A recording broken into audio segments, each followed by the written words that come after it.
Accepteriez-vous de payer 2 fois pour la même chose? A priori, non. Et pourtant, vous le faites tous les jours. Si, je vous assure. Vous ne me croyez pas? Laissez-moi vous donner un exemple. Vous avez tous déjà conduit ou déjà été dans une voiture. Et n'auriez-vous pas utilisé, par exemple pour votre CBS, un GPS? Eh bien voilà, vous suivez votre trajet sur un écran, alors même que vous êtes en train de le vivre en vrai. Mais cette pratique a un impact écologique et environnemental. Une voiture, c'est en moyenne 30 000 € à l'achat. Et en termes d'analyse de cycle de vie, 20 tonnes de CO2, soit l'équivalent de 5 allers-retours Paris-New York. Et alors, qu'en est-il pour un GPS? Un GPS, c'est un petit appareil ou une application sur son smartphone.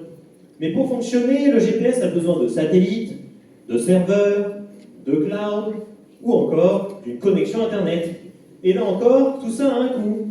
500 millions d'euros juste pour le lancement d'un satellite, ou encore 60 kg de CO2 additionnel par GPS fabriqué.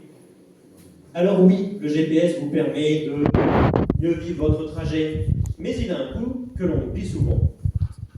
Malheureusement, vous comme moi, nous ne sommes pas la Banque de France, enfin je ne crois pas, nous n'avons pas 500 millions d'euros sous la main, et encore moins des tonnes de CO2 à gaspiller. On ne sait même pas encore comment aller sur Mars.